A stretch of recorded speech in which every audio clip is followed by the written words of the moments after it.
2025 он улс төрийн хүрээнд маш халуун үйл явдал өрнөсөн жил байлаа. Тэнгэр телевиз эдгээр үйл явдлуудыг газар дээрээс нь цаг алдалгүй үзэгч та бүхэнд хүргэж байсан. Энэ үйл явдлыг бид маш анхааралтай ажилласан. Тийм учраас бид одоо үйл явдлыг гэрч болсон зарим улсын хурлын гишүүдийг та бүхэнтэй уулзах гэж байна. Энэ бол агаар сэлгэгчд. 126 гишүүнтэй парламентын анхны чуулган ажлыг барил гэсэн. Цаг алдахгүйгээр явуулсан. Иргэдэд бол том ачаал болж байна. Одоо тамхины хяналтын хууль Та зээлтэй үү? Зээлгүй байна. Өөр муу дайдчих гэсэн үг. Маш хүнд байдал болгож байна. Хэн татвар? хүүхдийн мөнгийг болио гэж хэлчих зөрөгтэй хүн байдгүй. Их даапарт юм байна. Нар эм аваалаа.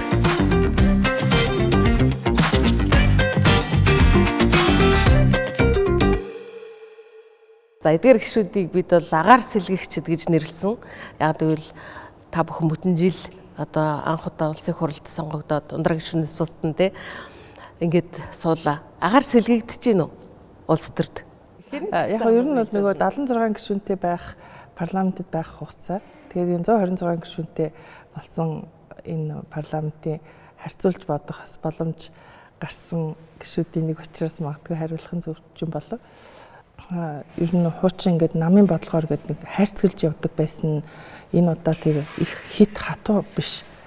Магадгүй нөгөө нам дотроо ч гэсэн илүү юм чөлөөтэй үзэл бодол илэрхийлэх, янз бүрийн байр суурь гарах. Тэгэхээр намын улс төрийн шийдвэр ч гэсэн арай илүү нухацтайгаар хилцэгдэж байна уу гэсэн ийм сэтгэл төрж байгаа. Тэр манай бас гишүүд маань юу гэж бодож байгаа. Ямар ч өмнөхтэй харьцуулахад энэ бол сайжирсан.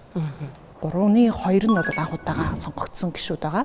Тэгээ тэр утгаараа сая ундраа гишүүний хэлсэн олон ургалж үзэлтэй илүү олон талаас нь авч хилцдэг ийм парламент болж чадж байгаа. Энэ утгаараа бол одоо бас нам харгалзахгүй зарчим дээр нэгдэж залуучууд ч гэсэн тий асуудлуудаа шийдий гэдэг юм явж байгаа. Тэр утгаараа агаар сэлгэгдэж байна. Яг залуу хүмүүсийн үед бас ингээд илүү миний хувьд ч юм уу эсвэл илүү бас өөдрөгөөр төсөөлж орж ирсэн байж магадгүй. Гэхдээ тэр өөдрөг төсөөлөлт бол олон бас улс төрт динамик нөлөөлөл байд юм байна. Ялангуяа хүснээрээ бид нар эхний одоо 2-3 жилдээ маш үр бүтээлтэй ажиллаж чадах байх гэсэн маань одоо улс төрийн энэ динамикаас болоод бас тэр болгон явж чадахгүй байгаа асуудал байгаа. Тэрийг бол бас өмнөөр нь хэлэх зүйтэй байна.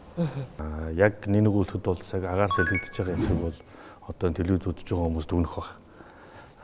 Яг зөв 126 та парламент нэг давуу тал нь бол нэгдүгээр анх удаа парламент сонгогдсон гишүүдийн бас мэдлэг боловсрол тий бас өндөр байна. За хоёрдугаарт бас яг нэг үлдэхэд бас нэг олон жилийн нөгөө бугширсан одоо өөрсдөө төрийн түшээгээ бодсон нэг хүмүүс байдаг ч гэдэг. Ингээд өөрөө түшгүүлэл нурч гадаг байгаа нэг баг юм шиг тий яг бодтоор тэр хүмүүсийн сэтгэлийн төс нэг тодорхой хэмжээний өөрчлөлт авчирж байгаа бах. За бас парламент арай өөр илүү ажил хэрэгч уур амьсгалаас илүү бүрдсэн болов гэж миний хувьд бодсон. Ягаад өмнө нь бол яг ингээд тодорхой нэг улс төрийн ажил хийж үзэж байхад бол тийч олонх цөөхөн харьцаа одоо газар тэнгэр шиг ялгаатай тий. Тэгээд тэнд ингээд цөөхөн дуу олоо гэж бараг байхгүй бодтойгоор одоо бол одоо чинь манай намын хувьд бол одоо улсын хурлын дахь парламентыг яг 3-1 эзэлж байгаа. Тэгэхээр манай намын одоо цөөхөн дуу бол маш хүчтэй байгаа гэдэг ч юм уу. Энэ талаасаа ингээд нэг 126 гишүүний за тэгээ сонгуулийн нэг хувь тэнцвүүлсэн тогтолцооны үр дүнд нь маш олон одоо нийгмийн идэвхтэй за мөн нийгмийн олон төрлийн залуучууд за олон намын төлөөллүүд ороод ирчихээр мэдээж эн чинь олон хүний одоо нэгдэл бий болохоор юу гэдэг вэ монголчууд бүгдээрээ хэлцэл бурууг бүлөөс угаавал хэрэггүй гэдэг шиг юм олон юм үйл санаанд гараад ирж байгаа учраас бас тодорхой хэмжээнд өөрчлөгдөж байгаа гэж бодож байна. Цэнгүү гишүү юу гэж бодож байна? Ер нь энэ нөгөө манай 24 оны сонгуулиар чинь анх удаа бас бид нар чинь нэлийн том өөрчлөлтүүдийн нэг нь 48 гишүүнийг бас пропорционал системээр сонгосон. Тэгээд энд байгаа гишүүд маань бүгдээрээ бас пропорционал системээр жагсаалтаар одоо сонгогдсон гишүүд. Тэгээд манай иргэд ч гэсэн ер нь энэ жагсаалтаар хүмүүс сонгоно гэдэг чинь юу гэсэн үг юм бэ гэд бас эргэлзэх хандлагатай байсан баг. Гэхдээ миний бодлоор бас энэ өнгөрсөн жил хагасын хугацаанд бол жагсаалтаар сонгогдсон гишүүд маань маш ажил хэрэгчээр дээрээс нь бас реформын шин чанартай томоохон одоо агуулгуудыг одоо зоригтойгоор барьж авч бас ингэж өөрчлөлт хийх гэж бас ингэж зориглоод явж байгаа. Тэгээ мэдээж хэрэг энэ чинь цаг хугацаа маш их орд юм байна. Ер нь нөгөөний их хурлын гишүүний ажил чинь чинь нөгөө 1-2 сартаа үр дүн гарчдаггүй. Бас хэдэн жилээр нөгөө нэг явж ээж бас ингээд ажлын үр дүн гарах учраас бас нэлээд бас тууштай явах хэрэгтэй байд юм байна гэж харж байгаа. Тэгээд магадгүй бидний бас нэг харах хэрэгтэй юм 4 жилийн дараа бол ялангуяа жагсаалтын гишүүдэд бол маш том одоо ингээд нөгөө нэг хариуцлага байгаа гэдэг нь бид нар чинь одоо сайн ажиллаж хийж одоо энэ нөгөө нэг дараагийн 28 оны сонгуулиар жагсаалт үнэхээр зүг байсан юм байна. Жагсаалтаар мундаг мэдлэг боловсруулах чадвартай хүмүүсүүдийг бид нар ингээд улс төрд оруулж ирэх үе таалган байх юм байна. Тэр нь таны хэлээд байгаа салхи оруулах хаалган байсан байх гэж би бол бодож байгаа. Нэгдсэн чуулганыг үздэг ч юм уу тийм байдлаар хардаг байсан болохоор одоо дотор нь ороод харж байхад бол хамгийн том өөрчлөлт бол ялцчгүй саяны салбарын төлөөллөд орж ирсэн том өөрчлөлт байсан. Өмнө нь бол голцоо тойргийн асуудлууд яригддаг. Эсвэл ямар нэгэн улс төрийн одоо скандалууд гэж ярьдаг. Тийм зүйлүүд их сэдвүүд өрнөдөг байсан бол яг төсөв батлах үе ч юм уу хөгжлийн төлөвлөгөө батлах үед 5 жилийн үндсэн чиглэлийг ярилцж явах үед боловсрол, эрүүл мэнд, эрчим хүч гэдэг энэ салбарын дуу хоолойнууд төрийн бодлого дээр, төсвийн зарцуулалт дээр их орж ирж байгаа нь илүү онцлогтой парламентын байгаа юм болов уу гэж миний хувьд дүгнэж харж байгаа. Хоёр дахь зүйл нь бол үр дүнг илүү их олон гишүүд нэгтэг ярьдаг болсон байна. Төсөв батлах үеэр ялангуяа салбарын сайд нар бол төдий хэмжээний төгрөг батлаад өгөөл гэж орж ирдэг бол за энэ төсвөөрөө та бүхэн ямар үр дүнд хүрэх гэж байгаа юм бэ гэдэг асуултыг маш олон гишүүд асууж байгаа. Өмнө нь бол ингэж өргөн хүрээгээр олон гишүүд ингэж асууж ирснийг бол би санахгүй байна. Тэгэхээр энэ хоёр зүйлээр бол салхи сэвэлзэж эхэлж байгаа юм болов уу гэж миний хувьд харж байна. Иргэдийн ард түмний тусгалан төлөөлөл ингээ бодох юм бол 2 сая сонгогч байгаа. Хоёрхан намыг дэмждэггүй үсттэй. Цаана зөндөө олон нам байгаа. Одоо байгуулагдаагүй байгаа шинэ төрлийн улс төрийн хүчнийг хүсчиж болно. Тэр энийг тусгах нь өөрөө одоо үндсэн хуулийн, сонгуулийн тэр тогтолцооны үндсэн зорилго нь байгаа. Тэгэхээр одоо энэ парламент болвол 126 гишүүнтэй яа харахгүй 1990 оноос хойш хийж байгаа хамгийн том өөрчлөлт яа харахгүй мөн Монголын улс төрд. Тэгэхээр энэ бол одоо ингээд парламентд гарч байгаа асуудлуудыг бид нар юу гэж харах хэрэгтэй вэ гэхээр энэ парламент болохгүй дэ биш. Зөв нийгэм нь өөрөө парламент биш. Нийгэм нь өөрөө салхи сэвэж байгаа нэг үйл явц болж байгаа маа. Яагаад гэвэл иргэдийн төлөөлөл энэ дэр илүү туссан. Тийм болохоор өмнө одоо юу гэдэг нь 76 гишүүнтэй байхад болоод байсан тэнцвэрт орсон. Асуудалгүй биш, асуудлаа нуучдаг байсан. Эсвэл далд орсон байсан асуудлууд гарч ирж байгаа асуудал юм байгаа юм л да. Тэгэхээр эн чинь одоо энэ парламентын энэ циклийн хугацаанд зөвхөн илрээд ингээд задарж байгаа үйл явц явж байгаа юм. Тэгэхээр дараагийн удаа ингээд сайжраад явна гэж бодож байгаа. Тэгэхээр ямар ч байсан улсын их хурлын гишүүн бол иргэдийн төлөөлөл яг жагсаалт түвнүүд хойрог гэж байгаа бол зөвхөн сонгогдож байгаа хэлбэр юм байна. Тэгэхээр энэ дэр бид хит их ач холбогдол өгөхгүйгээр харин улсын их хурлын гишүүнээс хийх ёстой ажлынх нь үүрэг хариуцлагыг нэх ёстой юм байна. Би нодлон санаж ин л да нөгөө шинээр гишүүд сонгогдоод тэгээд нөгөө хуулийнхаа төслийг уншиж амжаагүй байхад орчих юм аа гэдэг ийм гомдол аяг их сонсч байсан. Энэ жил туршлагачаа та бүхэн арай өөр болсон уу? Би бол бүх орж ирж байгаа хууль бүгдийг нэг нэгэнгөө унших үнэхээр боломжгүй. Чи салбар юм орж ирж байгаа. Би бол харьяалагдж байгаа одоо хуульч хүний хувьд хууль зүйн байнгын хорооч гэдэг юм уу те. Яг энэ сэдвүүд дээр бол бүх хуулиа бол мэдээж уншина. Тэгжээд л мэдээж миний мэдэхгүй одоо юу гэдэг үдэ аж ахуйн салбарч байт юм уу те. Ийм юм ороод ирэхэд бол тэрийг яг өмнөг хэлэхэд бол одоо худлаа хэлээд яг бүгдийг нь бол уншиж амжихгүй. Яг өөрийн харьяалагддаг мэржлийн байнгын орондоо хамгийн сайн нухацтай ажиллагаа энэ нэмд бол чамбаа фокусж ажиллана. Тэгжээж илүү нөгөө үр дүн гарах болов гэж боддог. Та бүхний хувьд тэгэхээр юу байгаа юм л да одоо сая их зөв асуулт. Одоо хүмүүс ингэж төсөөлж байгаа. 126 гишүүн бүгдээрээ бүх асуудлыг яс тас мэдээд бүгдийг нь баа бэг уншаад саналаа өгдөг гэж төсөөлж байгаа. Яг үүндээ бол энэ бол амьдрал дээр боломжгүй зүйл юм байх ёсч байхгүй. Тэр хоёр зүйлээс хамаарч байгаа. Нэгдүгээр парламент бол байнгын орон дээр тогтно. Байнгын хорон дээр. Байнгын хороо гэж нэг тэр асуудлаа мэрэгчсэн нэгдүгээр гишүүд нэрээ л дагнцсан гишүүд байгаа. Хоёрдугаар ажлын албанд байгаа. Хуулийн зөвлөхүүд байгаа. Дээр нь яг улс төрийн хувьд иргэдийн төлөөлөл болохын хувьд улсын их хурлын гишүүд яг шаардлагатай сонирхож байгаа эсвэл чухал гэж үзсэн асуудлаа судлах үүрэгтэй байхгүй. Тэрэн дээрээ илүү судлах, илүү наривчилж иргэдийн төлөөлөлтөө тэр холбоод мэрэгжлийн холбоотын төлөөлөлтөд уулзчиж асуудлаа наривчилж яриад тэр нь байнгын хорон дээрээ шийдэгдэж чадах юм бол нэгдсэн хуралдаанаар шийдэгдээд одоо зөв шийдэгдээд явна. Түүнээс одоо бүгднийг нь уншна гэж боломжгүй. Харин зүгээр яг тодорхой асуудлаараа тодорхой шийдэлтэй бодлоготой иргэдтэйгээ харилцаад тодорхой ихтгэл үнэмшлэгээр санал болгодог энэ чадварлаг их хурлын гишүүн гэдэг парламентын гишүүн үндсэн чанар юм. Тэгээ энэ чиглэл рүү бид нар бүгдийг үзэхөш яг энэ чиглэлээр дагнахыг хичээх хэрэгтэй гэж бодож байна. Тэгэд ингээ харахаар нөгөө улс төрийн намуудын үзэл баримтлал их чухал болоод ирж байгаа юм л да. 126 гишүүнтэй болоод ирэхээр бид нар чинь нөгөө нэг байнга үгээ хэлэгч байд юм уу те. Их хугацаанд хүртэл одоо хязгаарлагдмал болоо явцдаг. Одоо бүлгээсээ заавал тэдэн гишүүн л одоо үг хэлнэ гэдэг байдлаар одоо ингээ тоон хязгаартай. Тэгэд энэ үед болохоор бид нар чинь бүх салбарыг мэддэг байх боломжгүй те. Өөр ингэсэн мэрэгсэн салбарууд дээр анхаарал явж байгаа. Тэр утгаараа нөгөө нэг бүлэг дээрээ бид нар за ямар үзэл баримтлал дээр харж байгаа юм бэ? Арчилсан намын тухайд бол эрх чөлөөний суур үзэл онол дээр байждаг. Тэгэхээр энэ бизнес эрх чөлөөг халдж байгаа юм уу? Эсвэл одоо хувь хүний эрх чөлөөнд халдаад байгаа юм уу гэд тэрэн дээр нь тухайн хууль дээр манай бүлгээс бол шийдвэрүүдээ одоо анализуудаа гаргаж агаад тэгээд манай бүлгийн гишүүдтэй зөвлөж өгдөг. Манай бүлгийн тухайд бол арчилсан нам дээр тухайн одоо чухал ашигт малтмалын тухай хуульч байд юм уу те ингээд нийгэмд том нөлөөт том одоо өөрчлөлт хийгч байгаа. Тэр хуулиуд дээр бол бүлэг дээрээ бид нар 3 оттой одоо санал гардаг. Тэр нь болохоор за үнэхээр яг маш чухал шийдвэр байх юм бол бүлгэрийн нэг шийдвэртэй байна. За 2 одтой байх юм бол гишүүд өөрийнхөө байр суурийг илэрхийлээд өөр өөрөөр явж болно ч гэдэг юм уу тийм. Тэгээд зарим асуудал дээр бол за бүлгийн шийдвэр гарахгүйгээр өөрсдөө гишүүдийг өөрсдөнгийнхөө одоо үнэлэмжээр өөрсдөө үнэлээд явна ч гэдэг юм уу.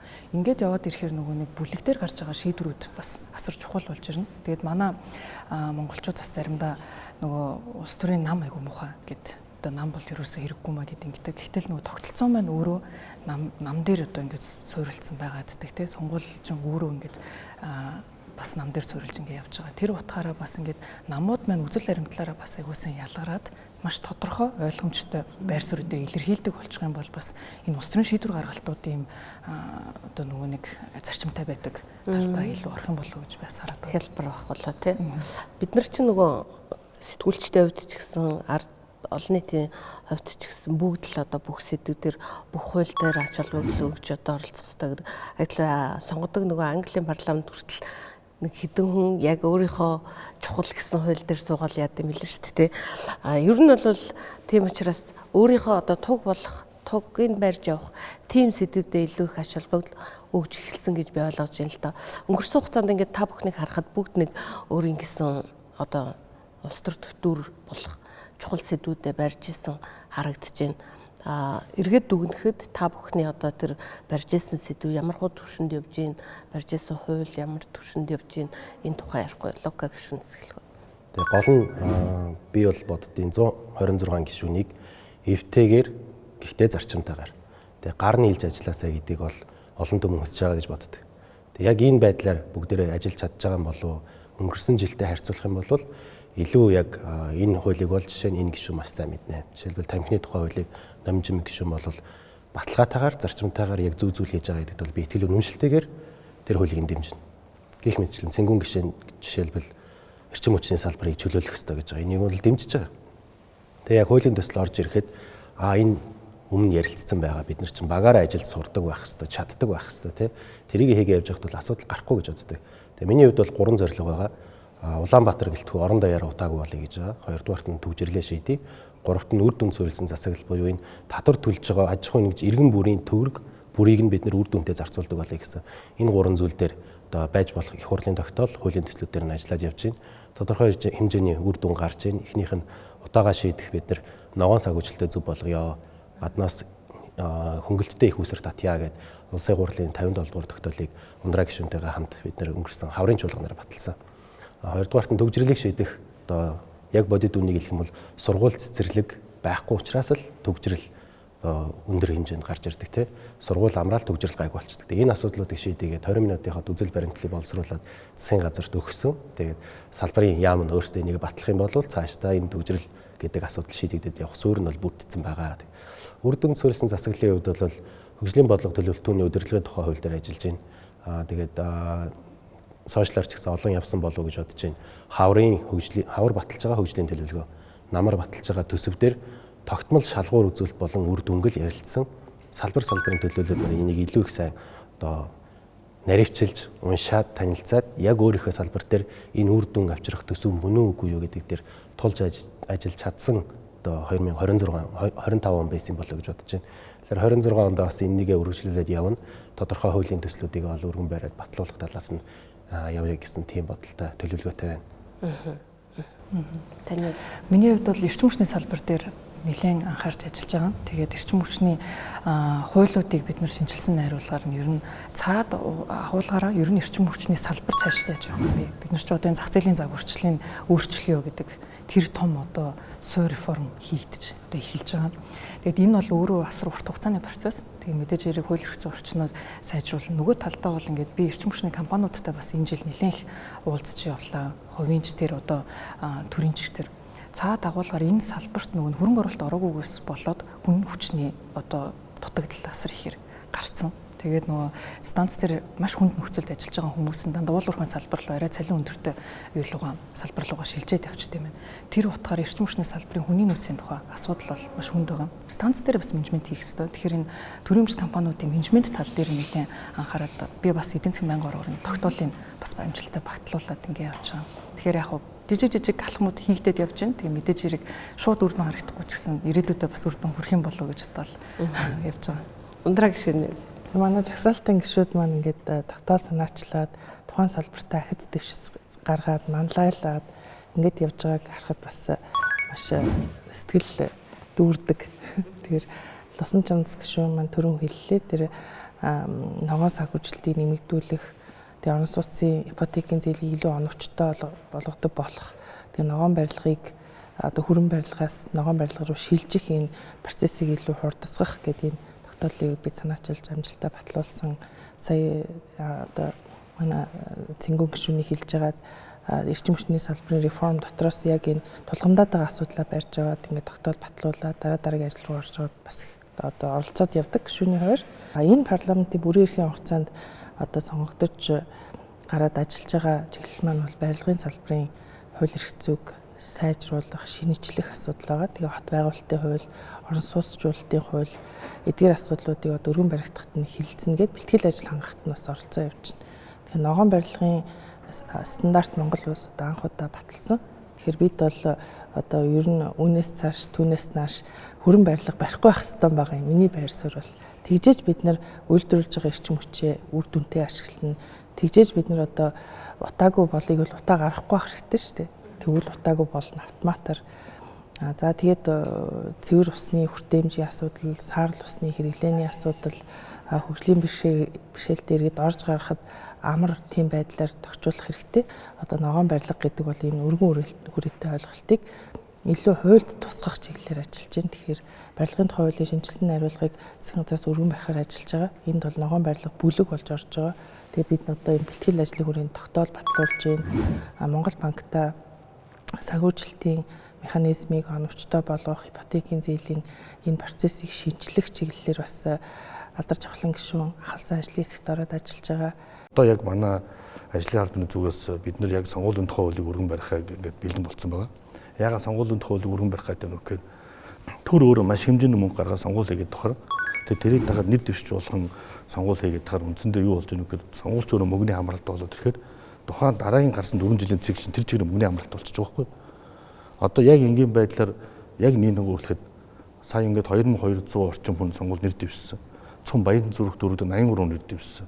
Тэгэхээр 83 нэр дэвшиж хууль заасан хугацаагаар бүгд 2200 хулгаж авах юм бол 57139 хулгаж авах боломж үүсэж байгаа байхгүй. Энэ өөрөө юу гэсэн үг вэ? Төр өөрөө ямар нэгэн байдлаар мөнгө тарих систем өөрөө бий болгож өгдөө шүү дээ хуулиар. Одоо ингээд бид зургуулаа ингээд нэр дэвшиж зургуулаа ингээд 200 сонгогчдод нэг хулгаж аваад хаад 83 бүгдээр авч нэр сонгогч сонголтын эрсцээ чинь 50% ямар нэгэн байдлаар мөнгөний цавраар оруулчихж байгаа байхгүй. Хуулах шилбэрээр. Тэгээ энэ өөрөө юу гэхээр төр өөрөө аль мөнгөтэй нь ял, аль сүлжээтэй нам нь ял гэдэг юм байдлыг бий болгож өгдөг. За хоёрдугаар орон нутгийн сонгуул боё одоо улсын хурлын сонгуул боё хоёр өөр тогтолцоогоор явдаг. Төр нь өөрөө сонгох эрхийг ялгаатай ангаж өгдөг шүү дээ. За чи их хурлын сонгуульд одоо саналаа өгч бол 20 цагаар 22 цагаар саналаа өгөөрэй. Бас наач хувь тэнцвэрсэн тогтолцоотой шүү. А чи орон тогтоох юм яг 20 цаг хүртэл өгчихгүй да. Гэдэг ч юм уу. Энд чинь төр өөр ингэ сонгох эрхийг ялгаатай өгдөг шүү дээ. Энд чинь өөрөө бас баг үндсүүлийн зарчим зөрчил واخгүй. Тэгээ энэ хуулийн төслүүдээр ажиллаж байгаа. За тэгээд хоёрдугаар сурчлагын хугацааг тодорхой болгох. За ухуулагч гэдэг одоо нэр томьёочин анхны хуулиас салхиад суусан юм байлээ л дээ. Тэрний юу гэхээр одоо чинь Дундгуй аймгийн Адаатх суманд одоо 3 дахь багт тухайн интернетгүй зургатгүй малчин дээр одоо Улаанбаатар хот орчим аймгийн төс мэдээлэлтэн очоод ухуулах сурчлагаа хийгээд одоо таниулах ажил ухуулах гэж байгаа. Тэгэхээр одоо бол тийм шаардлага байхгүй болсон. Техник технологи хөгжилж өөрөө болсон билээ.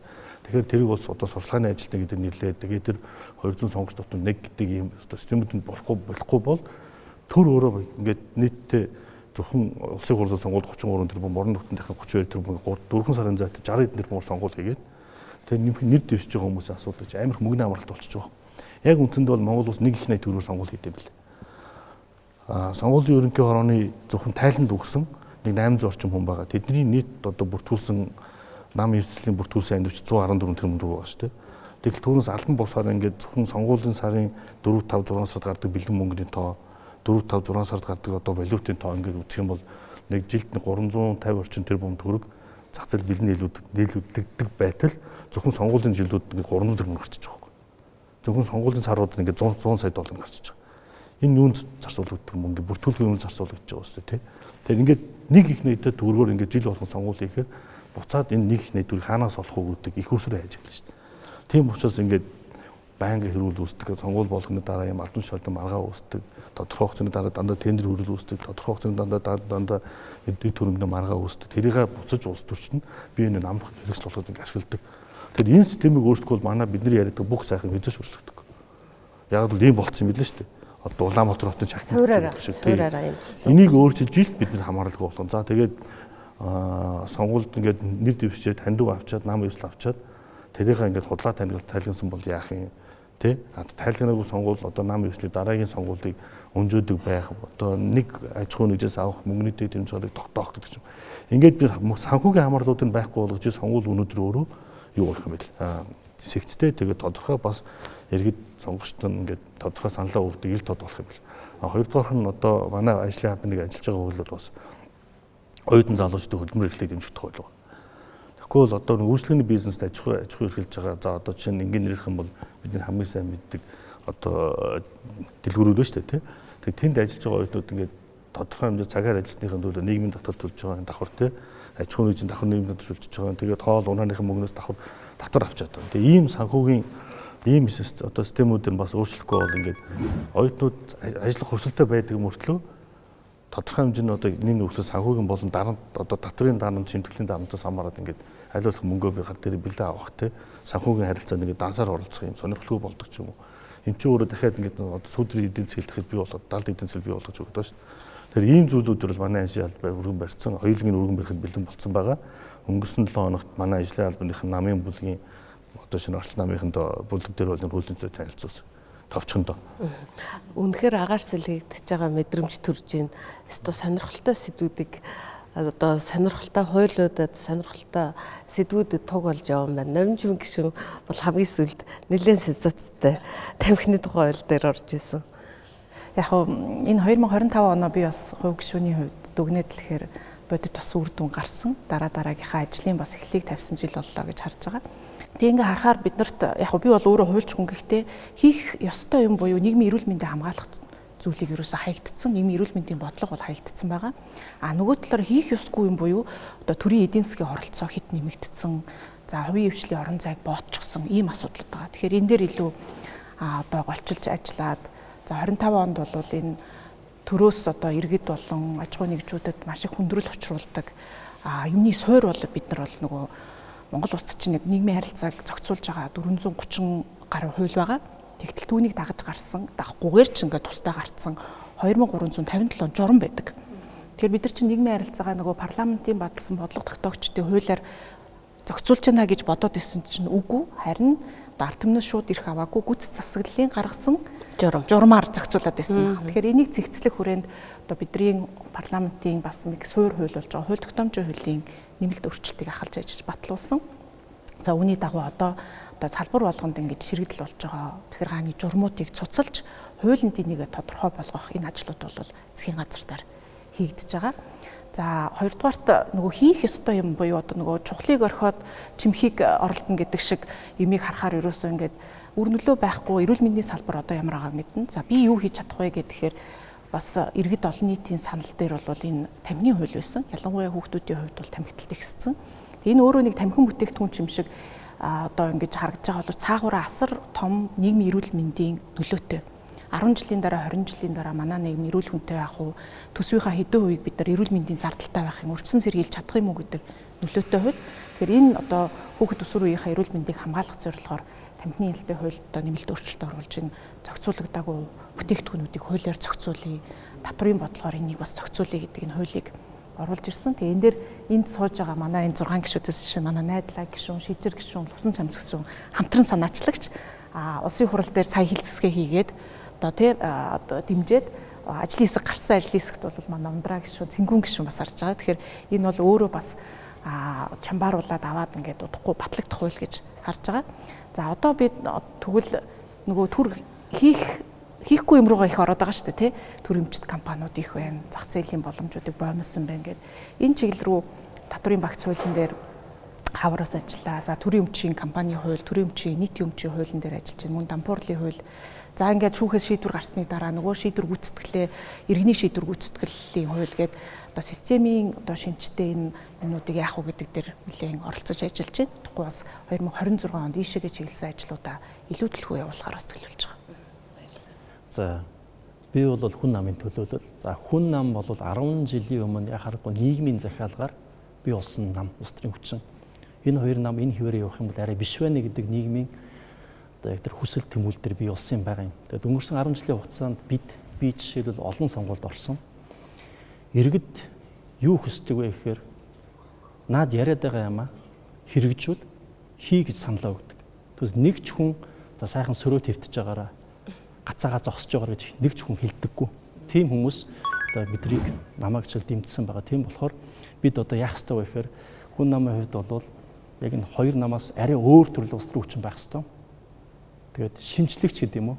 Реформыг хийж чаддаг, улс төрийн зориг гаргаж чаддаг, гарт гаргалааг мэддэг, мэрэгжлийн тэгсэн хэрний улс төрийн зоригтой ийм улс төрийн хүчин хүсэж байгаа юм. Монгол улс, монголчууд, монгол иргэд. Тэгэхээр жишээл би одоо 3 жишээл юм. За энийг яаж хийх вэ гэхээр нэгдүгээрт эрчим хүчний реформ байна. Эрчим хүчний реформыг 1990 оноос хойш бид нар огт хийхгүй байсаар байгаад ийм лаг шавар суудсан. Эрчим хүчний реформ хийхгүйгээр энд шинэ хөрөнгө татахгүйгээр Монгол улсын эдийн засаг нэг ч уршаа ахихгүй бидний орлого нэмэгдэхгүй. Тэгэхээр энэ хийх юм. Яагаад хийхгүй байсан юм? Улс төрийн зориг байхгүй. Хийчүүл ингэчих болов, тэгчих болов. Тэгэхээр тэрийг хүн нам бол яхааргүй хариуцаад хийсэн. Хүн нам тийм болохоор засагт орсон. Засагт хамтарсны хүчээр одоо би шулуух хэлэхэд хүн нам байсны ачаар энэ эрчим хүчний реформд хөдөлсөн. Одоо би ч хүний хөгжил нийгмийн бодлогын байнгын орог ахалж байгаа. Тэгэхээр яагаад хүний хөгжил нийгмийн бодлогын байнгын орог гэсэн бэхээр одоо жишээлбэл боловсрол, эрүүл мэнд, нийгмийн хамгаалал, соёл энэ дөрвөн чиг үүргийн яамд хийж байгаа бүх ажил нь өөрийнхөө яамныхаа салбарын ажлыг хийж байгаа юм шиг бол эцсийн дүндээ юун зориулдаг юм? Хүн зориулж байгаа шүү дээ. Одоо суманд байлаа гэхэд сургууль байна уу, соёл байна уу, эрүүл мэнд байна уу, хөдөлмөр байна уу? Тэр суманд байгаа хүмүүст л зориулж байгаа. Тэгэхээр яг хүний хэрэгцээ рүү нийлүүлээд яг тэрлүүн төвлөрүүлээд энэ бүтцийн өөрчлөлт хийхгүй болвол бид нар яг 1980-аад оныхоо өөрөө социализм байгуулж ирсэн үеийнхээ бүтцээр 21-р зууны төсвөө хуваарлаад байгаа юм. Тийм болохоор бидний нэг соёлын төв хэрэгтэй хэрэггүй гэдэг маргаан үүсдэг. Соёлын төв бол одоо шулуухан хэлэхэд хуучин нийгмийн улаан булан баггүй. Тэр одоо улаан булангаа соёлын төв гэж нэрлэлчээ санхүүжүүлээд байх юм бол Монгол улсын төсөв дийлэхгүй. Тэгэхээр бид нар 21-р зууны Монгол улсын сумын төв ямар байх ёстой шинээр зурх ёстой болж байна. Бүтцийг нь тэнд олон нийтийн төв, хүний хөгжлийн төв байх ёстой болохоос биш ахмадын гэж нэг төв, залуучуудын гэж нэг төв, эмэгтэйчүүдийн гэж нэг төв ингэж байх ёсгүй. Эсвэл аль нэг намын ч юм уу тэрний гэж биш. Эсвэл хөгжлийн бэрхшээлд иргэдийн гэж ялгах нь зөвхөн буруу байгаа.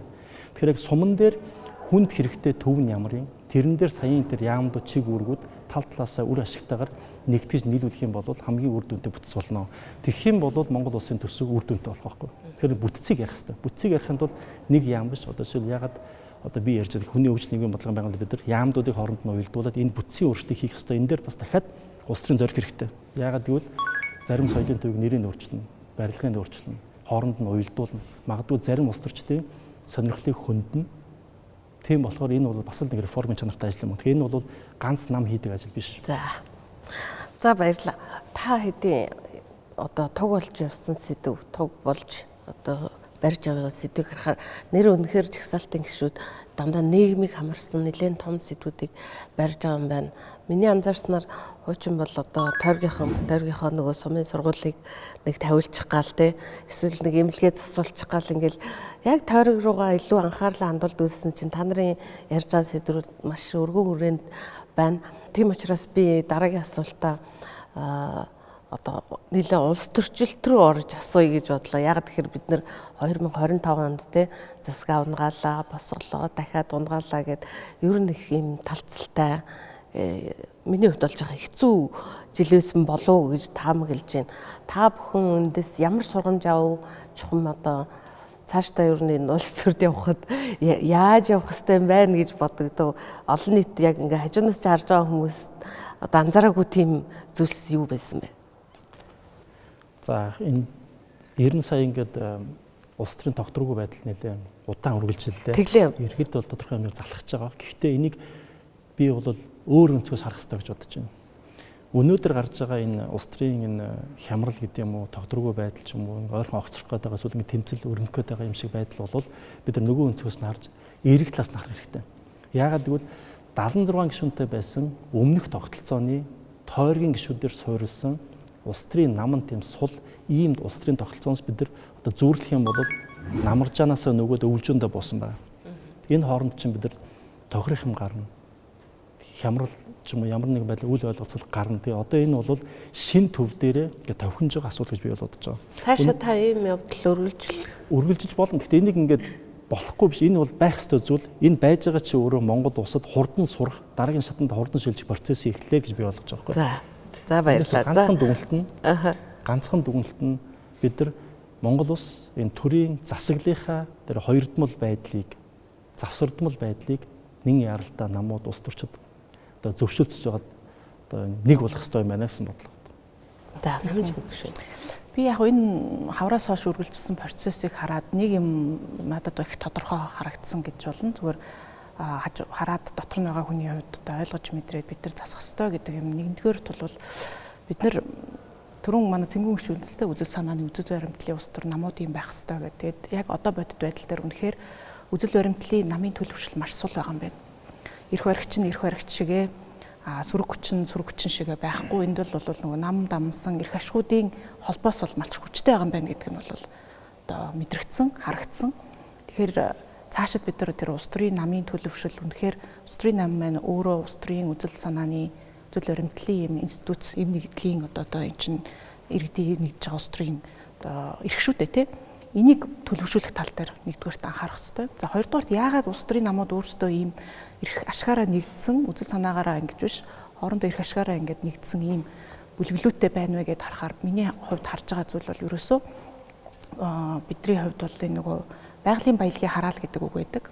Олон улсын хэллэг байгалийн баялаг их байх тусам нөгөө байгалийн баялаг тойрсон засаглалт сулруулах тий гажуудлууд гардаг.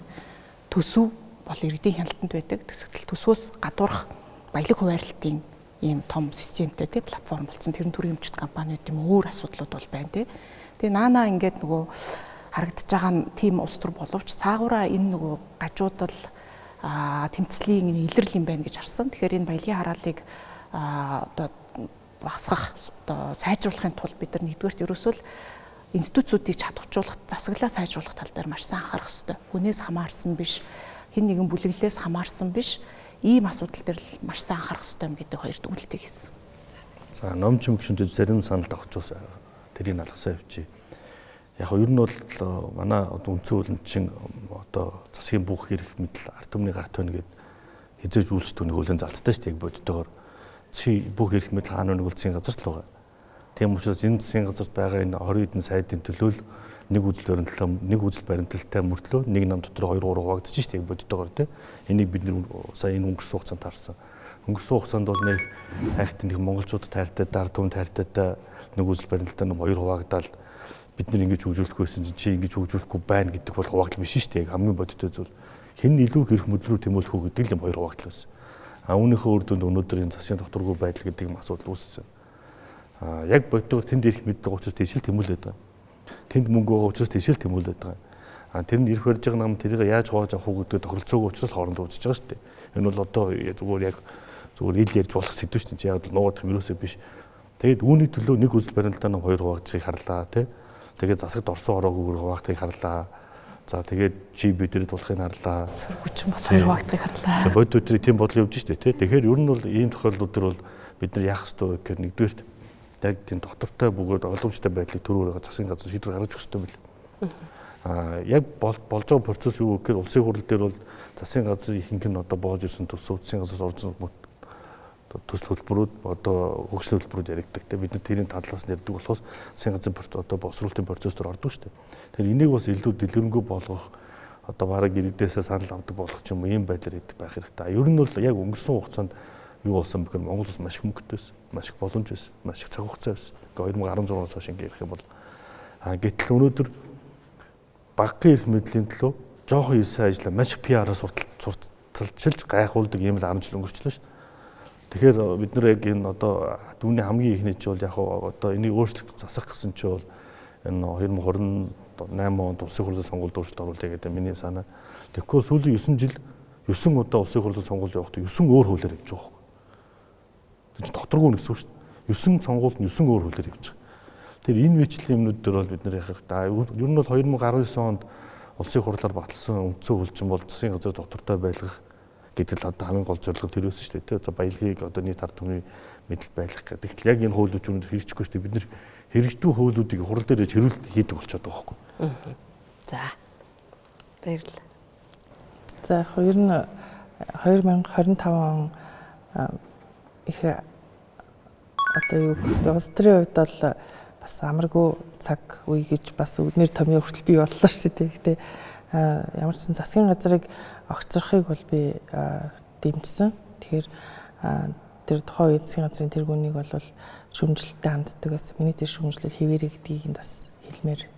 За хоёрдугаарт бол миний одоо ойлгож авч байгаа 25 оны та сургамж гэж асуусан энэ гишүүд маань яаж сургамж гэж харах уу? Юу эсвэл одоо нэг нөхцөл байдлаас гарах үр дагавар тэр чинь тунгаа эргэцүүлэн бодох хэрэгтэй шүү дээ. Тэр хугацаа бол хараахан өнгөрөөгүй юм л да. Гэхдээ үр нөлөө нь бол харагдаж эхэлж байна. Тэр бол одоо бид парламентын засаглалыг ямартайч бэхжүүлэхийн төлөө бүгдээрээ зүтгэх ёстой гэдэг ийм дүгнэлт бол надад гарч байна. Тэгэхээр энд байгаа гишүүд маань одоо жагсаалтаар сонгогдсон гишүүд парламентаа бэхжүүлэхийн төлөө парламентын үйл ажиллагааг сайжруулахын төлөө дор бүрний ингээд гिचэн ажиллаж байгаа нь мэдрэгдэж байна. Гэхдээ парламентын засаглалыг бэхжүүлэх бол зөвхөн улсын их хурлын гишүүдийн үүрэг биш. Энэ бол манай нийгмийн өмнө тулгамдж байгаа маш чухал асуудал гэдэг. За парламентын засаглалтад орон учраас парламент бол улс төрийн намуудын төвшүүлсэн мөрийн хөтөлбөр үзэл баримтлал улс төрийн намуудын төлөвшлөөс бас хамаарна. Тэр утгаараа одоо улс төрийн намын тухай хууль шинээр хэрэгжиж эхлэх гэж байна. Тэгээ намууд иргэдээ бодлогын судалгааны төвдөө think tankтай байх ёстой. Намууд бол засаглалаа бас илүү төлөөллийг бэхжүүлсэн тийм байдлаар хийх ёстой. Намын дотоод ардчлалыг сайжруулах ёстой гэсэн юм зарчмын асуудлууд бол хэрэгжиж эхэлнэ. Тэгэхээр бид намуудыг бол одоо төлөвшүүлэх асуудал намын гишүүдийн тухайн намын гишүүдийн одоо хариуцах зүйл тийм ээ. Манайх бол харьцангуй одоо намуудын төлөвшил сул байгаа учраас заримдаа одоо баруун зүүнний мэдгээ байсан тийм шийдвэрүүд бол их гардаг. Тэгэхээр намуудын төлөвшил хэрвээ тодорхой байх юм бол мөрийн хөтөлбөрүүд нь ч гэл тэр философитойгоо уялдаж явна. Тэгээд дотоод ардчлал нь сайн илүү ил тод байвал сая бас одоо сонгуулийн мөнгөний хамаарал буурахт бол энэ парламентын засаглалын бэхжих асуудал бол асар чухал байгаа. Тэгэхээр энийг л бодож энэ парламент маань бас бэхжих нь Монголын ардчлал тэгээд цаашлаа Монгол Улсын тусгаар тогтнолын хамгийн үндсэн суурь. Тэгэхээр парламентын засаглал сулрах, ганхах тийм аливаа орлогыг бол эсрэг зогсно. Тэгээд тэр ч утгаараа өмнөх шийдвэрүүдийг энэ дээр тулгуурлаж гаргасан гэдгийг бас хэлмээр. Тэгээд яг ерөнхий агуулгаар нь харахаар надад бол энэ төрийн өмч компаниуд дээр л ерөөсөө дандаа асуудлууд л байгаа юм байна. Уул уурхайн салбарын одоо манай Эрдэнэт ETT тийм ингээд хэний хүн тэнд томилогдож очих уу гэдгээс л манай бүх улс руу явд юм байна шүү дээ. Улсын төсвийг бол нэг одоо тоохооч болцсон юм байна. Улсын төсөв чинь 30 их найд гэдэг юугаар байдаг. Гэтэл нөгөө төрийн өмч компаниуд төр чинь 80 их найдын одоо зөвхөн өөрийн хөрөнгө нь тийм том одоо мөнгө их хурлын гишүүдийн одоо оролцоогүйгээр тэнд ч одоо ингээд удирдлагтай явж байгаа байхгүй. Тэгж яах чинь улсын төсөв дээр бид нар чинь нэг сургууль 50 тавихгүй гэл ингээд бөөн хэрүүл болол 126 гишүүн чинь ингээд явж хахад цаана нь асар том мөнгө, асар том одоо эрх ашиг тэр төрийн өмч компаниуд дээр явж байгаа. Тэр утгаараа надад анзаарчихсан бол дулсаараа л хэдэн жилийн зайтаагаар ингээл детектив кино хийж байгаа юм шиг тэр хулгайч байна, энэ юм байна гэл ингээл яваад байдаг. Дөрүүд нь өөрчлөгдөд байдаг болохоос биш яг процесс нь яг адилхан л байгаа байхгүй. Төрөмж компани дээр л дандаа хулгай гараад байгаа. Тэр чинь одоо нийтийн өмч гэж нэрлэдэг байгаа. Эзэн тодорхойгүй тухайн менежмент нь сайн байхыг хинч одоо шаарддаг нэг юм. Тэгээ бид нар энэ нөгөө нэг менежментийн сайжруулалт нээлттэй хувьцаат компани болох хэрэгтэй юм байна. Нээлттэйгээр тэр санхүүгийн тайлангуудаа эдгээр нь тавьдаг болох хэрэгтэй. Тэр юм руу оруулахгүй бол ингээл байнгын л нэг хідэн хулгайч нартай монголчууд бүгдээрээ л хулгайч нар юм шиг нэг юм сонио ойлголт одоо төрчөөд шүү дээ. Данслогоотой улс төртэй. Тэгэхээр ингээд энэ зовлонгоос ангижрахын тулд ер нь нээлттэй хувьцаат компани болгоод энийг зөв менежмент рүү оруулах, тэр жишээлүүд нь орох хэрэгтэй мэн гэж бол харсан. Тэгээд яг өдөр тутмын улс төрийн одоо нөгөө нэг амьдралч үгүй юм одоо төрийн ордонд дах үйл явцаас надад ажиглагдаад байгаа нэг зүйл нь болохоор манай төрийн ордон чи их сонин 3 институт хамт байгаа. Ерөнхийлөгчийн институт дотроо, улсын хурлын дотроо, за тэгээд засгийн газар нь дотроо байгаад байгаа байхгүй. Тэгэхээр нөгөө нэг ордон дотор ажиллаж байгаа сэтгүүлч нар маань ч үгүй юм уу эсвэл ер нь одоо ордны гадаа жигсэж байгаа жигсаалууд маань аль институцийн үйл ажиллагаанд буруу яваад байгаа юм бэ гэдгийг одоо ялгахад аюу хүндрэлтэйгээр бүх юм 126 гишүүн гэдэг. Одоо жишээ нь бид нар сөрөг хүчин, за дээрээс нь хурлын гишүүн чинь одоо төсөв зарцуулалтанд оролцож чадахгүй шүү дээ. Эсвэл шууд энэ тэнд очиж гэрээ хэлцээр хийгээд гарын үсэг зураа шийдвэр гаргах хэрэггүй. Тэгжээд л олон нийт маань болохоор ингээд чи ажил хийгээч. Тэгээ ажиллаа хийгээд тэгээ шийдвэр гаргаач гэдэг ийм юм хүсэж байдаг. Гэтэл их хурлын гишүүнд тийм эрх нь байдаггүй.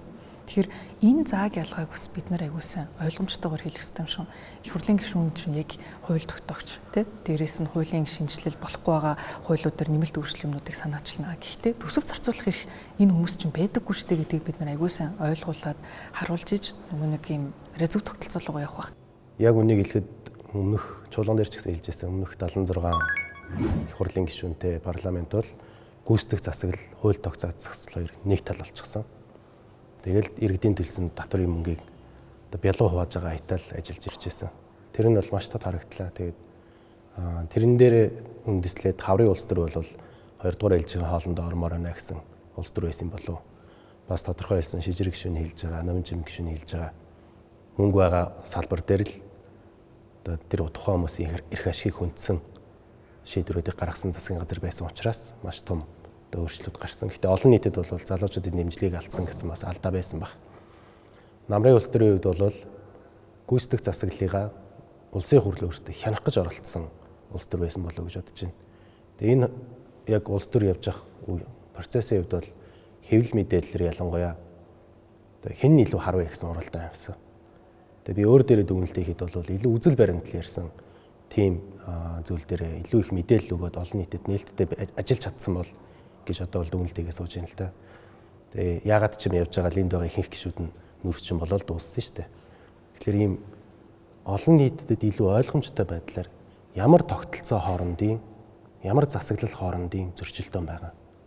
Томилгоо ярих гэж байгаа мó, үзэл баримтал ярих гэж байгаа мó. Энэ зүйлүүдийг илүү нээлттэй одоо хэлцэж чадсан бол гэж дүгнэлт хийж байна.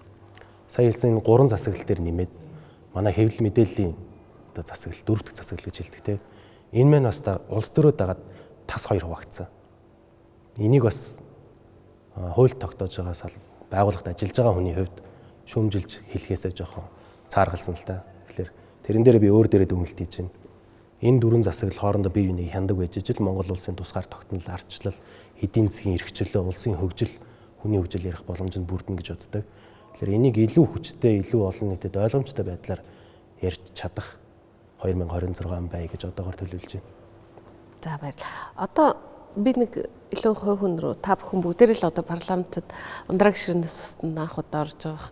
За манай найдлаа гишүүн бол улс төрд нэлээд удажчихсан. Нэг юм анзаарч байгаа. Олон нийтийн хандлага тий шүүмжлэл тэрэнд ер нь хэр эмзэг байв. Одоо ер нь ямар хөө болж байна. Би юу? Та хамгийн шүүмжлүүлсэн 50-ны хувьлаа. Яг би бол тэрийг ингэж бодож байгаа шүү дээ. Хамгийн их шүүмжлүүлсэн гэдэг нь манай бас ус төрчтэй үед нэг сул тал нь сошиалд хөтлөгддөг. Тэгээд ялангуяа одоо юу гэдэг Twitter ч гэдэг юм уу цөөн хэдэн хүн байдаг юм дээр үнийг хэлэхэд бүгдээр л мэдж байгаа шүү дээ. Одоо бүгдээрээ тийм нэг бүлэг трол баг гэдэг юм уу юу гэдэг нэг юм баг байдаг. Тэр нөгөө мөнгөөр ажилдаг тийм систем одоо угсарчаа тэрэндээс бид нар одоо салж чадахгүй шүү дээ. Тэгээд захиалгатаа одоо юу гэдэг нэг нэгэ харлуулах гэн худлаа мэдээлэл яа тэрийг нь авч ивэн тэрэнд нь зарим нь итгэн нэг тийм юм байгаад байгаа. Миний хувьд болохоор яг би ч нөгөө сая улсын хурлын гишүүн болохоос өмнө нийслэлийн засаг даргын орлогчоор ажиллаж байсан. Тэгээд бүгдээрээ л мэднэ нийслэлийн ажил ямар нөгөө өдөр тутмын аж ахуй ажил хүнд шууд очдог ажил болохоор нэлээд шүүмжлэлж дагуулдаг тулгарсан бэрхшээлч их байдаг. Тэгээд нийслэлийн орлогч байх үедээ бол бас нэлээд шүүмжлүүлж исэн. Тэгээд тэр үедээ бас даваад гарчихсан байна шүү дээ. Тэр үедээ бас ингээ олон нийтийн шүүмжлэл байх ёстой. Байгаад энийг давж гарч юм хийх ёстой л гэдэг.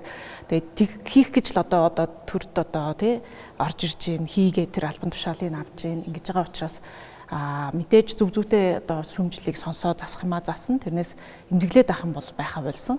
Тамхины хуулийн дээр бол харин ч бүр энэ бол ерөөсөө тэнд байгаа нэг хэдэн хүний юм бол олон нийтийн үзэл санаа бол биш юм байна гэдгийг маш сайн харсан учраас бол тэр бол хиймэл нөгөө нэг юу ахгүй хиймэл сэтгэл үүсгэж байгаа одоо манай гэлтгүй олон нийтэд л олон улс даяарл нэг тийм асуудалтай шүү дээ. Сошиал медиа дээр бид нар яаж хандах ёстой юм бэ гэдэг юм дээр. Тэгэхээр олон нийтийн шүүмжлэлийг мэдээж харна хандлагыг харна юу хүсэж ийн яаж ийн гэдэг. Ялангуяа би одоо өргөдлийн байнгын орооны дараагаар ажиллаж байгаа. Улсын хурлын 8 байнгын орооны ганцхан эмэгтэй дарга. Тэгээ өргөдлийн байнгын ороо бол илүү иргэдтэйгээ ойрхон ажиллах тэндээс ямар хүсэл зориг ирж ийн энийг нь бид нар системийн хувьд тэгвэл юу засах ёстой вэ гэдгийг дүн шинжилгээ харж одоо зөвлөмжүүдийг мэргэжлийн байнгын ороонд өгөх юм үүрэгтэй. Тэгэхээр энийг бол харна. Гэхдээ энэ нь бол нөгөө яг органик зөв одоо юм уу байх тал дээр л илүү анхаардаг гэсэн үг. Шижрэг олон нийтийн сүмжил бол байх ёстой хамгийн зөв зүйлээ. Ер нь бол одоо бүх юм сайн сайхан талтай биш шүү дээ. Одоо бид нар эндээ шүүмжлэх үйл өнгө будгаас ахуулаад шүүмжлэх дуртам шүүмжлэл эхлэх байх.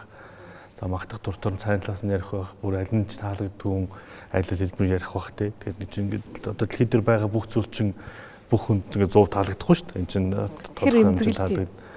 Одоо юунд эмзэглэхэд одоо нэгэнтийн улс төрийн одоо амьдралыг юм уу одоо сонгоод улс төрч болоод явж байгаа өнөдөө шүүмжил дээр эмзэглэхгүй харин зүгээр доор нь байгаа бодиттой санс төлөвлөл юу байна гэж бол бас ингээд мониторинг хийж үздэг. За одоо нийтдээ юу гэдэг одоо миний пэйж дээр орсон видеоны доор нь 280 коммент байлаа гэж тодорхой ямар байраа сүрэг агуулгаж чинь те зарим нь одоо шүүмжилж байгаа тал нь ямар байр суурьтай байна гэдэг бол бас мониторинг хийж хардаг. Тэгэхээр нэг актив эмзэглээд үүдэг байдаг шүү дээ. Ундраа гişүү. Тийм, шүүмжлэлд байх ёстой зүйл гэж хүлээж авдаг. Тэгээ харьцаа чухал юм уу да. Тухайн асуудал дээр ямар байр суурьтайгаас хамаараад шүүмжлэл одоо дийлэнх вэ нү, бодиттой шүүмжлэл. Тэгээд дэмжлэг дийлэнх вэ нү гэдгээс бас өөрийнхөө одоо шалгах эсвэл өөртөө дүгнэлт техник боломж гэж хардаг.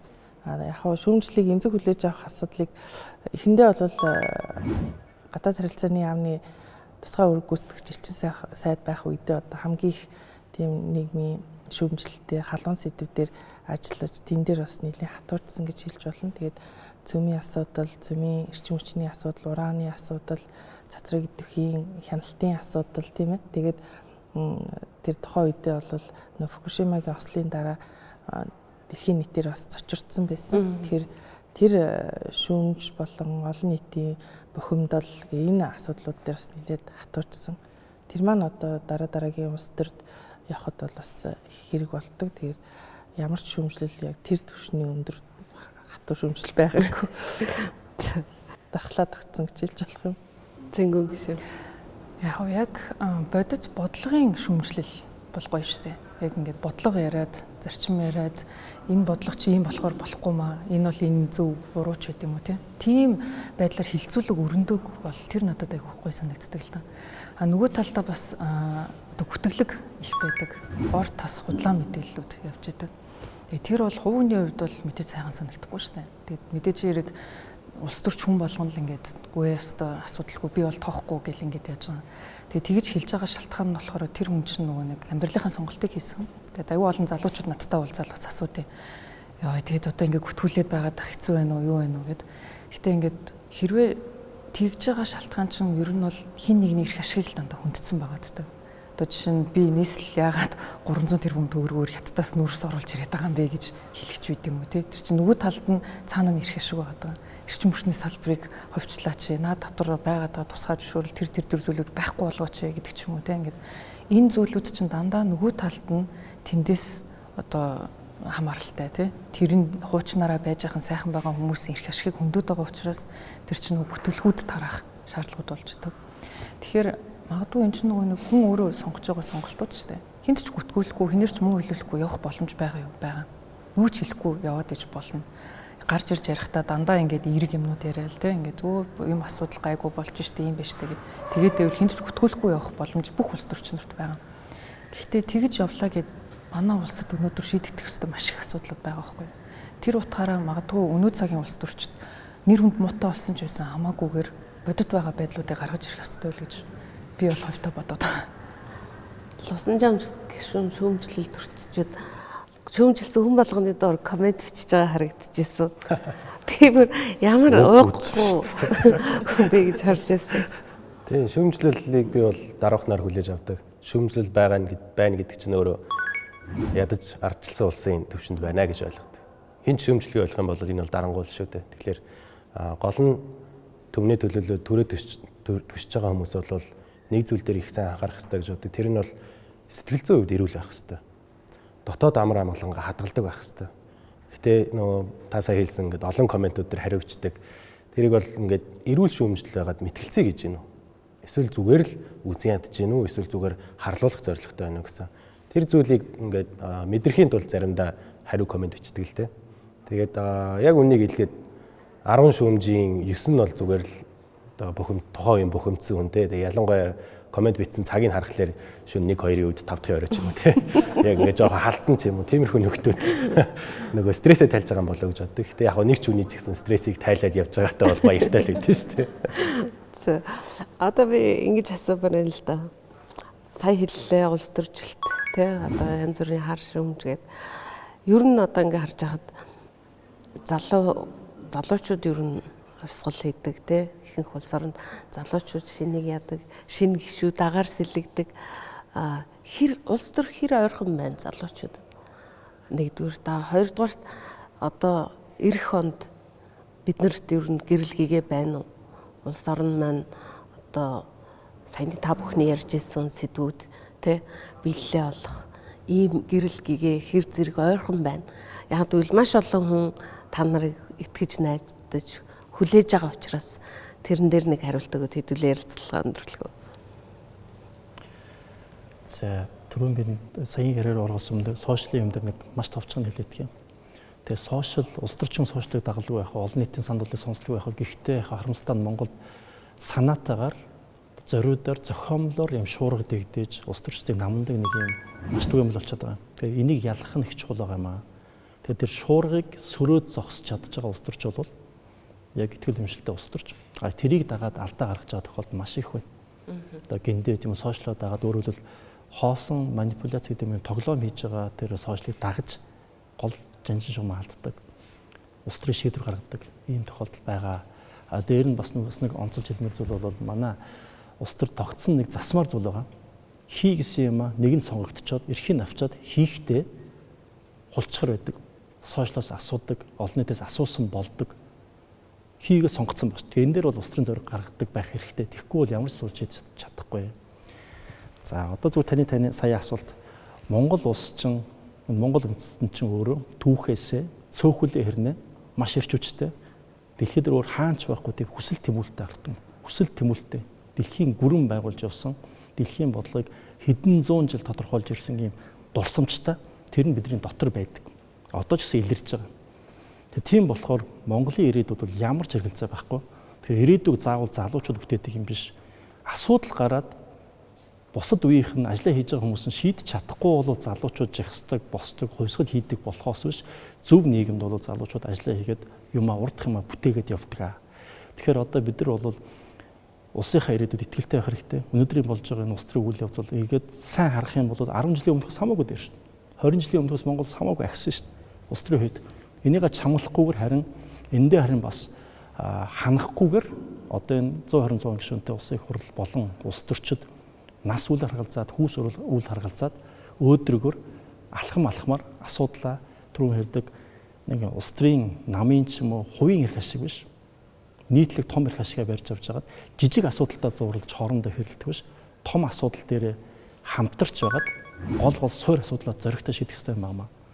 Гол асуудлуудаа шийдээд реформын чанартай нийгэмдэр тээг болоод байгаа асуудлыг шийдэж чадах юм бол энэ дээр монголчууд бид бүгдээрээ одоо хөгжингүү дэлхийн Монгол улсыг бол маш амархан бүтээж чадна. Угаасаа монголчууд цаг нь нэрээд мөчөнд харах юм бол маш амархан босч ирдэг ийм улс үндэстэй юм аа. Онцлог нь ердөөсөө энэ.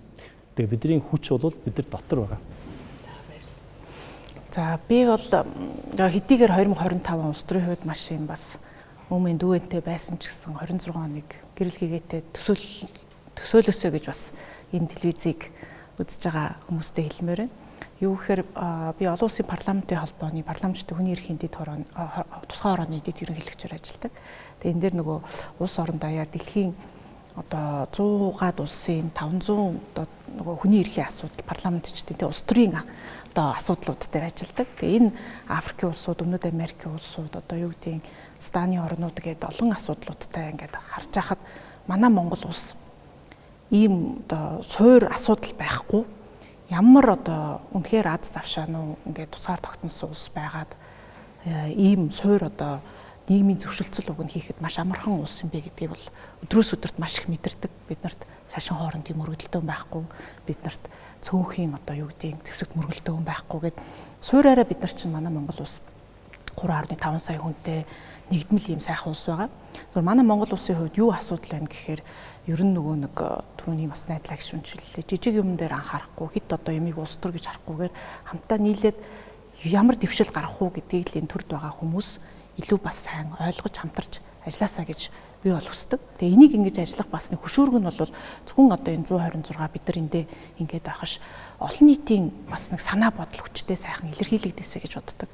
Сошиалын одоо хөөс мөөс тэр гэхээс илүү ялангуяа манай Монгол улс чинь тэгдэж шүү дээ. Одоо энэ мэрэгжилтнүүд хэдэн одоо юу гэдэг тэдний дуу хоолой ер нь их багасаад байна. Чимээгүй хүн хараад ажилдаг боллоо гэдэг юм ярьдаг. Тэгэхээр тэр хүмүүс маань харин идэвхтэй одоо бодлогын шахалт үзүүлэхдээ ийшээ ингээч гэдэг юмыг маш сайн идэвхтэй залуучууд маань ч гэсэн хүсэл зоригоо сайхан ингээд илэрхийлвэл энэ чинь харин энэ 126-ад бас цаашаа ингэж бодлого дээрээ нэгдэх юм сайхан түлхцгийг бас өгөх байх шүү гэдгийг бас энэ засшааныг тайлбарлуулж хэлмээр байна. За эхний асуулт нь залуучууд улс төрөөс хэр хол байгаа гэсэн агуулга болсон тий. Сонгуулийн эрцийг харах юм бол жилээс жил улам муудаж байгаа. Энэ насны бүтцээр залуучууд ангилаар харах юм бол гэхдээ нийгмийн оролцоо зам эдийн засгт оруулж байгаа залуучдын хөдөлмөр эрхлэлттэй зам одоо нийгмийн бүтцийг харах юм бол хамгийн гол бүтц нь залуучууд байгаа. Тэгэхээр зүгээр яг нийгмийн оролцоо, нийгмийн амьдралд оролцож байгаа хэлбэрийг харах юм бол маш өндөр идэвхтэй байгаа. Энийг бид нар сүүлийн энэ хаваржуулсан, зунжуулсан, намаржуулсан одооч болж байгаа тодорхой хэмжээний одоо дуулга илэрхийлж явж байгаа залуучдаас харж штэ тий. Сонгуульд эрцийг харах юм бол жоох өөр байгаа. Тийм учраас сонгуул өөрөө тийм сонирхолтой эрц хөрөхөөс байх хэрэгтэй. Тэгэхин тул магадгүй дэлхийн маш олон орнуудад одоо 6 дугаар сарын сүүлийн 5 гаруйг амралтын өдөр болох сонгуулийн эрцэнд одоо өндөр байлгахын тулд нэг өдөр амраад юм бод юм. Тэгвэл манай ажлын албанаас судалгаа хийж үзэхэд нэг 500 залуучдын судалгаа хийж үзэхэд бол сонгуул өөрөө хагас өдөр амралтын өдөр болдог учраас өглөө очиод 30-40 минут очирч жагаад за ингэж яхаар сакс тоглоё, заал авъя, эсвэл гэрүүл хөдөө гараа гэдэг чи ийм энэ сонирхолны илүү их дамгуул өвчтэй юм бэл. Тэгэхээр одоо миний төрийн хуулийн дээр бол 6 дугаар сарын сүүлийн 5 гарагт гэдэг байдлаар тусгасан байна. За дараагийнх нь бол ирээдүй байна уу гэж юм тий. Мэдээж байлгүй яах вэ?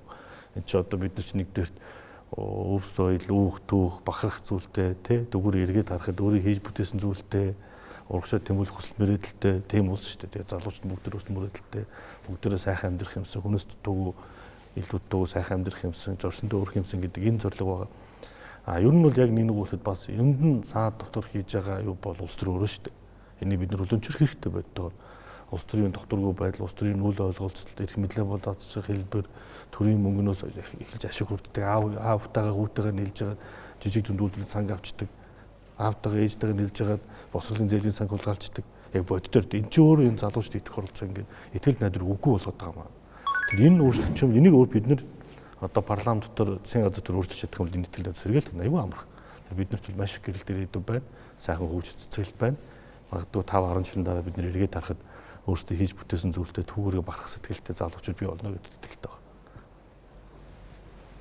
Тэгээ 2019 онд залуусын дуу хоолой гэдэг арга хэмжээ санаачил зохион байгуулж ирсэн.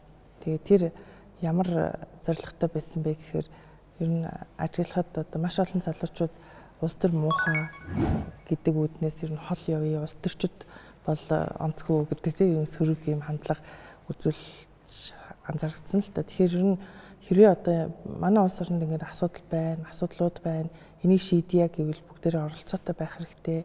Тэгээ залуучууд хэрвээ улс төрийг муухай гэж тойроод яваад ивэл тэр одоо хин тэр улс төрийг бас сайжруулах юм бэ гэдэг ийм санаагаар залуусын дуу хоолой гэдэг арга хэмжээ зохион байгуулж тэр залуучуудыг аль нэг өөрийнхөө үзэл бодлоод дагаад аль нэг нам улс төрийн хүчинд идэвхтэй байх. За тэгээд шар чатны сонгуульд зоригтойгоор нэр дэвшдэг байх.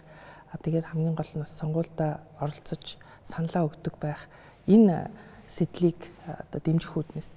Тэгээд залуусын дуу хоолой зохион байгуулсны дараа бол маш олон залуучуудаас комментууд ирсэн.